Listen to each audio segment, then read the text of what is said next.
What's up, everybody? It's my show with Scott Kosak. I am Scott Kosak. Today is Monday, August 3rd, 2026. I will say cheers to you and yours. I know that it's Monday. I know that I'll work tomorrow. I know that I'm sipping a little bit of bourbon. It's not the end of the world. I don't know. It just kind of goes along with doing the show. I know I could do the show without having a sip of bourbon, but it's my show. I want to have a sip of bourbon. Cheers. Helps me ponder things. So this past week, celebrated 2 birthdays. Got to celebrate a 90th birthday with my stepdad. Happy birthday, Dawn. Also got to celebrate a birthday with my daughter-in-law. I'm not going to tell you how old she is. It is rude to ask a woman how old she is. I know how old she is, but you don't necessarily need to know. It was good we had parties for both of them. Everybody attended both the parties. It was good, especially because, first of all, we have birthday parties for all of the different people that are in the immediate family. So me, my wife, our sons, our daughters-in-law, our grandkids, we make sure that we have parties for them. Actually, like the son and daughter-in-law take care of the grandkids parties, but we always make sure we get everybody together and we have something here. It's very important for us to do that. But we were able to do that last week for both of them. We actually rented a place to celebrate the 90th birthday party because, why wouldn't you? How many 90th birthday parties have you ever been to? This is my first. I probably wouldn't be out of line to say it's more than likely going to be the last. Who knows? Another 90th could sneak in there somewhere. But it's always good. First of all, it's important to get the family together. It's always good to have family together. And especially when my parents get a chance to come in from out of town, which I don't know how many more times we have of that happening.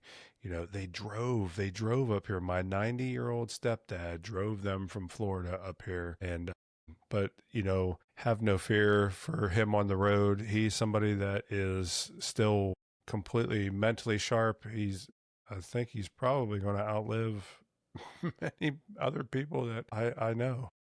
So yeah, it was a good week, but we're kind of getting back into the swing of things. So how would you like to win $1,000? How would you like to win $3,000? How would you like to have 7 chances of winning $1,000? How about $10,000? Would you like to win $10,000? So the Steubenville Big Red Boosters are having its annual 500 Club raffle drawing. 500 tickets sold. Your ticket is in the drawing for all 9 drawings. This starts August 21st with the very first home game against Paynesville Riverside. That'll be $1,000 drawing. Like I said, there's $7,000 drawings, 7 $1,000 drawings, I should say, a $3,000 drawing, and a $10,000 drawing. $100. Stop by the shop. I have them at the shop. If you know any coaches would definitely be able to help you with acquiring those tickets. Any of the booster members would be available to help you acquire those tickets. So we spend roughly between $80,000 to $100,000 a year on Steubenville athletic programs. We raise that money. A bunch of us as volunteers, we do different things like the 50-50 game ball helmet raffle tickets. We approach different people to be sponsors for different things. We have put on an event the last couple of winters doing gun bash, but the 500 Club is one of our major fundraisers that we do. But yeah, every single year, every single dollar that we make gets put back out into the different various sports programs. We support all of the sports programs. We give away care packages to the cross country folks. If there's ever a sport that doesn't get any kind of real following or appreciation, I think cross country is definitely one of those sports. But we do all different types of things. We provide transportation, offset costs for many different things, especially whenever any of those teams end up playoff bound. If they end up playoff bound, that's generally like an extra cost that isn't usually figured into the budgets for the schools and whatnot. So please, if you are a supporter of Big Red Nation, I urge you to please come see me, buy a ticket, and who knows, maybe you might be one of the people walking away with some cash from our drawing. What else is going on? Yeah, so we are like less than 3 weeks out. So 2 weeks from this coming Thursday, will be the first day of any kind of football games taking place. I don't know how it's already this time of the year. It's so weird when we get to this time of the year, because why does summer just go past like that? Summer is just like, and it's gone. You get to this point, actually you get on this side of July 4th and they start putting the notebooks out on display at Walmart, and you're like, I'm not ready. But the next thing you know, it's a month past July 4th, which, it's August 3rd. We are literally a month past July 4th already. So yeah, school is right around the corner. Sorry to break it to you, all you youngins out there who are definitely not watching my show. But yeah, school is right around the corner. Good luck to all of the local teams. I have, first and foremost, an affinity for Steubenville Big Red. Obviously, I'm an alumni there. I'm one of the boosters there. My decor in the room, I got a helmet. I got the Dave Barnhouse print over there with Mr. Suckotch on there, Coach Reno. I'm also a supporter of Indian Creek Redskins. So in my hierarchy, I think I talked about this last year. My hierarchy of things: Big Red, absolutely first and foremost, and then Indian Creek, and then I kind of have a toss up. I used to have a toss up between, say, Edison and Catholic Central. I think now my I don't know. I'll just leave it at that. But yeah, I definitely would like to see success for all the different local sport teams. But if they're playing one another, then obviously things kind of change. I don't think I'm not sure if Steubenville and Indian Creek, I don't think that they're in the same division this year. But if they did, sorry, Creek, I'm absolutely rooting for the Crimson and Black all day, every day. But yeah, so we're already to that time of the year. I played football at one point in time. I played football for exactly 1 year. I played my sophomore year. I got into 2 meaningless end of the game plays. I'm pretty sure it was against Weir High in Weirton. That would have been the 1990 football season. They put me in on defense. I don't even know why they put me in on defense. Like, everything that I ever did, all of the JV games that I was in and everything else, I was always right tackle. I played nothing but right tackle. And so when it was time to get like some playing time in the end of the game, like, they put me in as a defensive tackle. No, I had no clue what I was doing. Like, I know now, looking back, some kind of at least random things you could do to maybe make it seem like you know what you're doing on defense.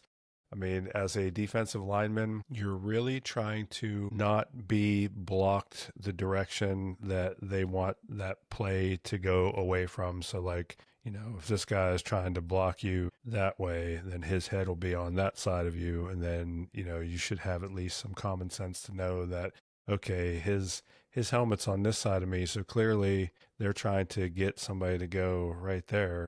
And maybe I should do what I could do to get there. But yeah, my 2 plays, I got in for 2 whole plays for Steubenville Big Red football. Anyway, it doesn't matter. I shoved the guy back into the guy that was running, and the guy fell down, and like, I stood up, like, had my chest all exposed, hoping that maybe just some glimmer of hope that they'd recognize my jersey number. For the guy tripped over his own guy. Of course I didn't get the tackle, but I still claim it. I got me a tackle in a Big Red game once. There's a reason why it was just that one season. I would have continued to play, but I'm an idiot.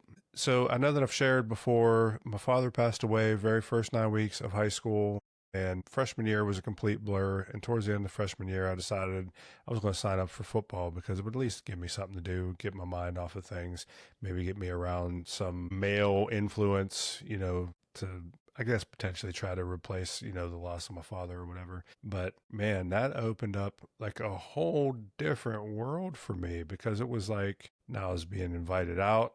I was being invited to, like, go places that I probably shouldn't be at, bonfires where there's absolutely nobody there that's over 18, but somehow there's like all kind of alcohol and whatever else. So then you wonder why I'm sitting here on a Monday night drinking some bourbon, right? Anyway, so I decided in my infinite wisdom that January I was going to have a party at my house, and I'm not going to get into all the specifics of my party. There will be a time, I'm sure, that I will tell you the specifics of this party. I know that I've alluded to the party before. The real OGs know what kind of shenanigans went down in that party. But yeah, let's just say that I had a party that was wild, and because of that party, it was basically told to me through the grapevine that you probably don't want to participate in football moving forward. So I did it.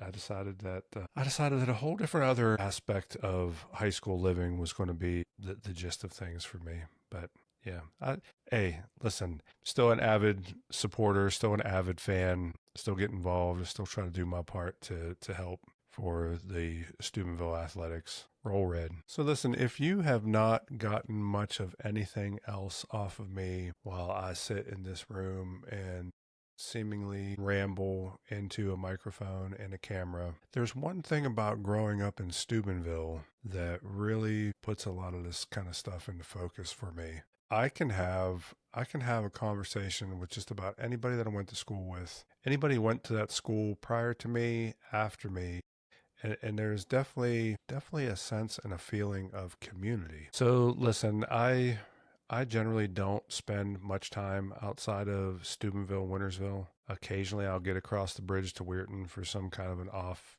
thing, like, or even going up to Robinson like we did to celebrate the 90th birthday. But for the most part, I'm in Steubenville and Wintersville, and there really isn't much to either except for Sunset Boulevard, Main Street, Caddis Road. I know it's all the same one road. They changed names a couple different places. And let me tell you, first of all, sorry, not sorry. Sorry in that, listen, I know you get behind me.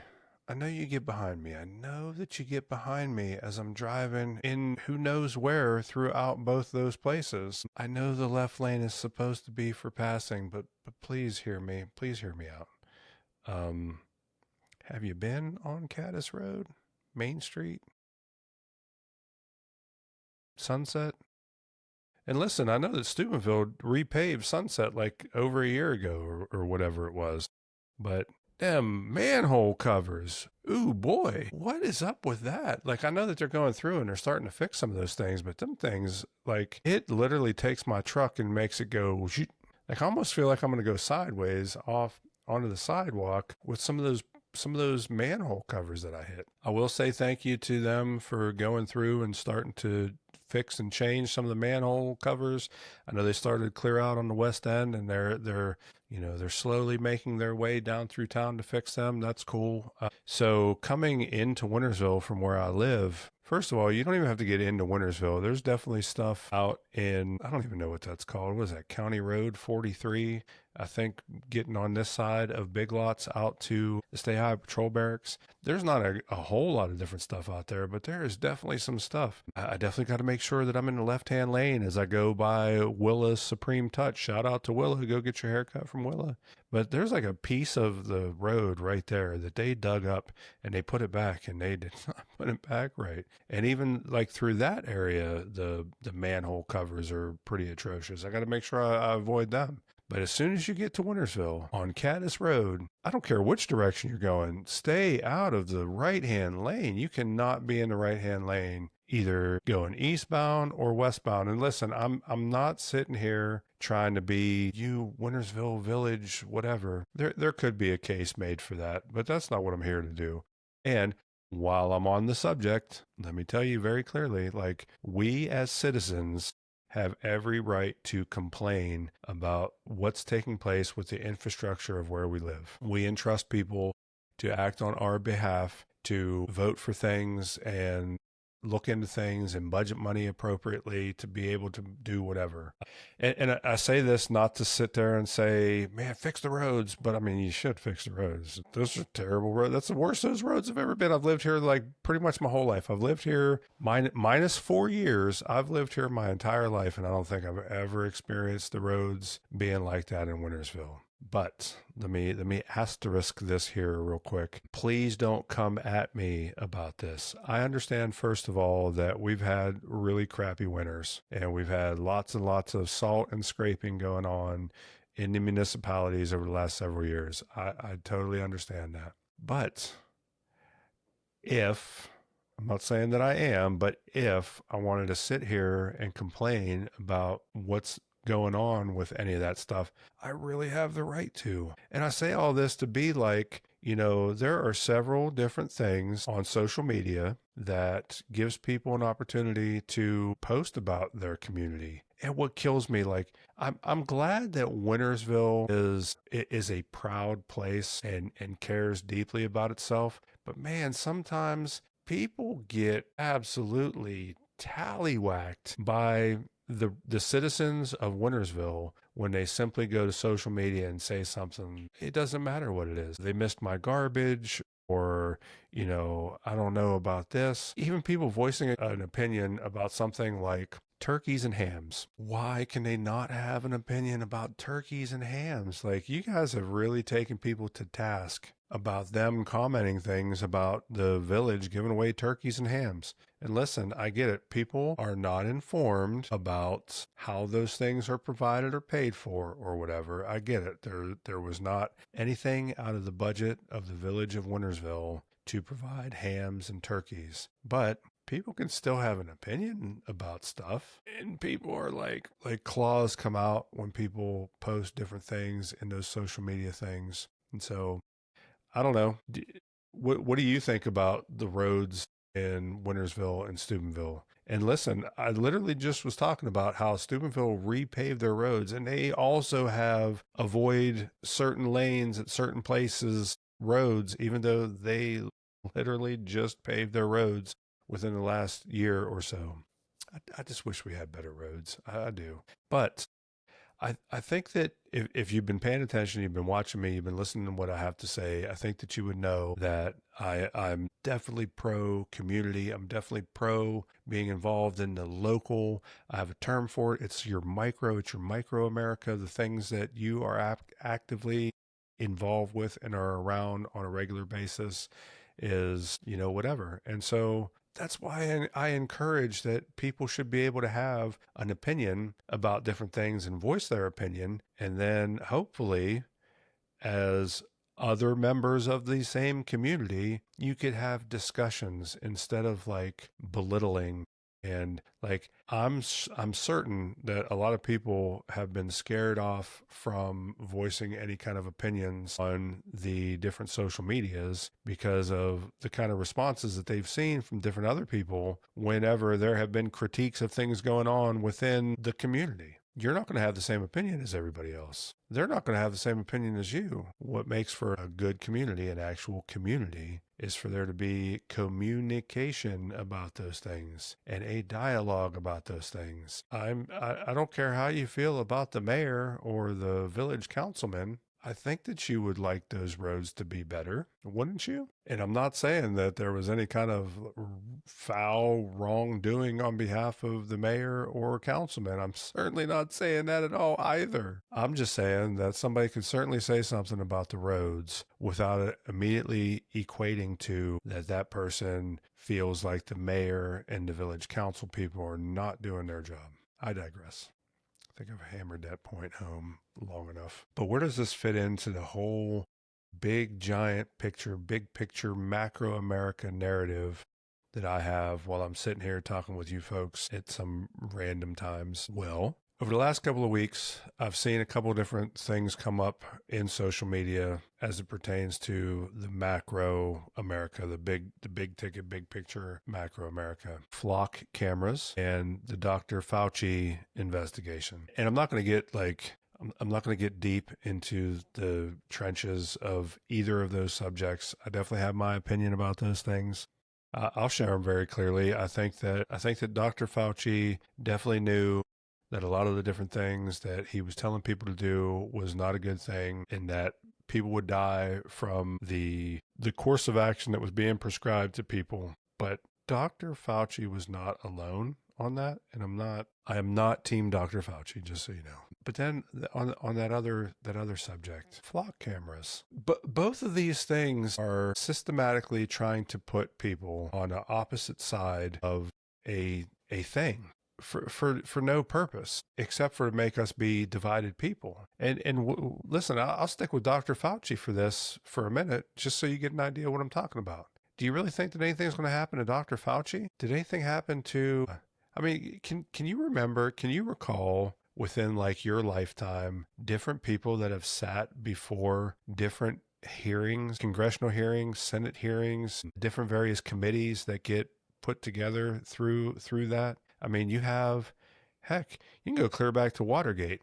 Did anything happen from the Watergate hearings? Did anything happen from the Iran-Contra hearings? And I've talked about the Iran-Contra thing before on another episode that I did. I have a very specific viewpoint that crack cocaine has ended up in the neighborhoods of a lot of people, and that was something that was introduced by the United States government thanks to the Iran-Contra affair. Do your homework. Look into it for yourself. There's an excellent show. It's called Snowfall that kind of talks about that subject to some kind of an extent or another. You have people that their entire life has been decimated because of crack cocaine, like long-reaching effects within generation and generation because of crack cocaine. That all has to do with Iran-Contra. And what's wild about that is that just like you have Dr. Fauci sitting in front of these guys being questioned, you also had the president of the United States at the time back then,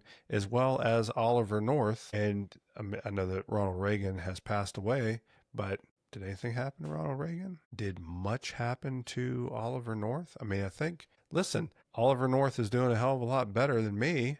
I mean, he's a pundit on Fox News, so there's that. Meanwhile, you have like entire neighborhoods of big cities that have never recovered from the crack epidemic of the 80s. And what's wild about that time is that you have Nancy Reagan in the background, just say no. Like this whole big thing about like, just say no to drugs. The whole while, the United States government, through the CIA, is running an operation so that they can make money to be about some anti-communism thing in Central America that, by the way, the communists that they were so concerned about had been in power for many decades prior to all of a sudden it's go time in the mid 80s for whatever reason. It's because there's a bunch of different people obviously in the world, but you have these like untouchables that make everything happen, and they don't see in terms of red and blue. They don't see in terms of Democrat, Republican. They don't see in terms of that like at all. What they see in terms of is, how can I push the issue as it pertains to something that is somehow going to make money be spent in some kind of a way that benefits me financially. That all goes on like out there somewhere. Your micro is plugged into that some way, somehow. But at the end of the day, those guys want you to argue with people that you know, people that are in your neighborhood, people that work at the same types of places that you do, over stuff that at the end of the day, nothing's going to happen. Nothing has happened to Dr. Fauci. Nothing is going to happen to Dr. Fauci. Dr. Fauci was at the center of the whole AIDS epidemic back in the 80s. He was literally trying to tell people that if you had conversations with your kids at breakfast time eating cereal, you could make them catch AIDS off of you. Same Dr. Fauci. Why has that guy still got a job? Why does he still have a job in 2020? Because they know that he will do what they tell him to do. And at the end of the day, when the time's up, when the gig is up, they know that guy can be put to the public as a fall guy. This can be somebody that everybody can look and be like, ooh, boo, hiss. It really doesn't matter. And you get them all the time. You get different people to go up in front of these people all the time to be like the sacrificial scapegoat, only with like a whisper in their ear, like, hey, don't worry, on the other side of this, we got you. Nothing happens. Nothing ever happens.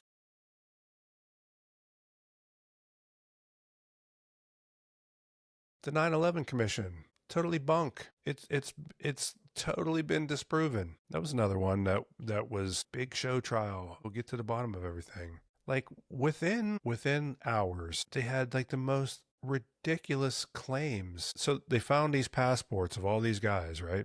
Too bad that like most of them were still alive. Oh, and by the way, like a lot of them were also like CIA tagged people. That's not important. What does that matter? You know, these devout Muslims that were like doing cocaine with strippers in bars while they're like not learning how to fly at the flight school, but somehow they're the ones that are responsible for this thing taking place when, like I say, after the fact, most are still alive. Most were still alive. But we get sold this over and over and over again. And we look at it like, yeah, stuff's happening. Justice is being served. It's not. It doesn't get served. And I'm not saying this. I'm not trying to tell you like, man, get your pitchfork and let's go. Get your torches. We're gonna. I'm not saying that at all, because at the end of the day, that they control that. Why? I'll tell you why. Because the world doesn't have a soul. Corporations don't have a soul. But we as individuals, we that actually do have a soul, we are tasked with doing the day-to-day duties within these soulless entities, these soulless corporations, these soulless industries. And I'm not saying that to be like hyperbolic. I'm not sitting there saying, you know, soulless industry like there are some industries out there that have a soul. No industry has a soul. No business has a soul. This is why like corporate law works the way that it works, because you get the benefit of being an actual person. You can own property, you can make decisions, you can bequeath things to people whenever some point in time comes or some kind of something happens. So you have all the benefits of being a person. You just have none of the faults or flaws of being a person. That's why you know, and in fact, I'll give you an example. So this is definitely soulless corporation, soulless industry type stuff. So I don't even know the time frame. I'm sorry, I don't know the time frame. I'm not sitting in front of my computer to have cheat sheets up in front of me. I just know things. Please do the homework. Prove me wrong. At one point in time, the Ford Motor Company, they were doing well. They were making profit. They had extra money, and Ford wanted to pay his employees more. And he was going to, except he got sued by the Dodge brothers. What does one have to do with the other? Well, the Dodge brothers proved in court that a corporation like Ford Motor Company has a fiduciary responsibility, meaning they have a financial duty to act on behalf of the shareholders of the Ford Motor Company, and that they do not have any kind of a financial responsibility to the people that make the cars, that show up every day and do their 40 hours work week and make the cars, make the thing that actually gets sold, that actually provides for the profits within the company. And they won. The Dodge brothers won. They won that in court. It was a specific thing so that they made sure that these guys over here don't pay their workers more, because if they pay their workers more, then this soulless industry now has a precedence of there's people within the industry that get paid more. And this is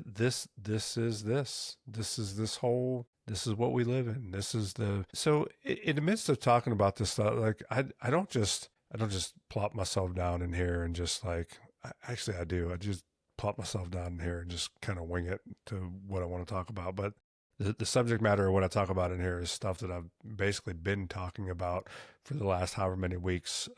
My wife gets a steady diet of me talking about this stuff. God bless my wife, man. She definitely hears way more than what you guys get.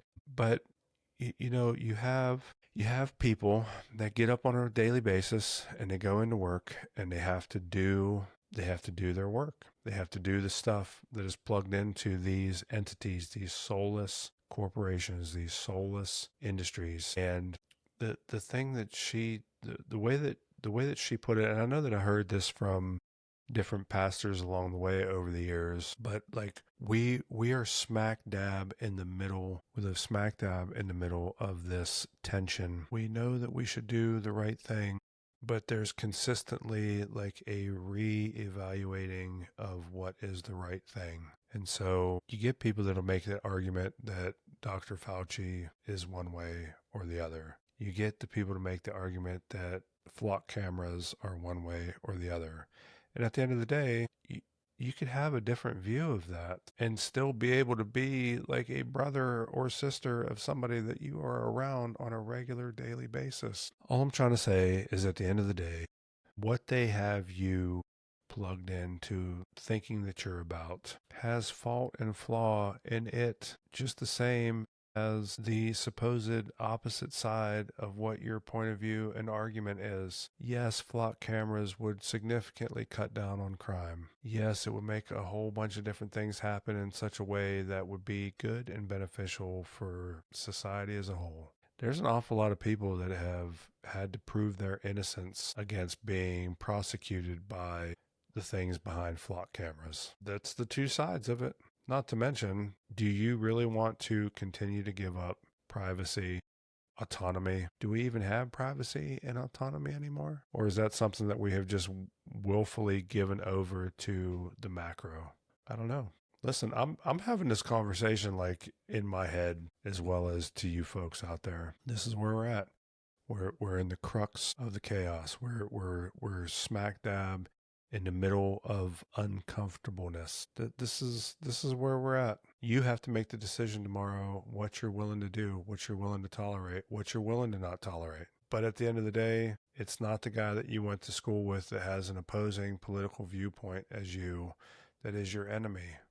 That's not the enemy. The enemy, in fact, is the ones that are trying to put together some kind of a means to track, trace, and monitor absolutely everything that you do all the time, every single day. Because at the end of the day, all they care about from you is that you are compliant and that you make them a return on investment. But that's a good place to leave it for now. I had already planned on my very next episode to be all about data centers, which is certainly where all of what I was just alluding to takes us to. So the next episode is episode 19, which is 1-9, which if you look into the letters of the alphabet, A is letter 1 and I is letter 9. So AI has a lot to do with the whole idea of COVID-19. My episode 19 is going to be about AI and data centers at any rate. Listen, I know that this is deep, this is thick, this is the inner workings of this madness that takes place in this 50-year-old brain, soon to be 51. Love your neighbor tomorrow, love yourself tomorrow, love your neighbor as you love yourself tomorrow. But more importantly than that, man, love God. Hope you got something out of this episode. I appreciate that you watch. I appreciate any kind of feedback. Please leave me a comment. Please like, share, subscribe. Till next time.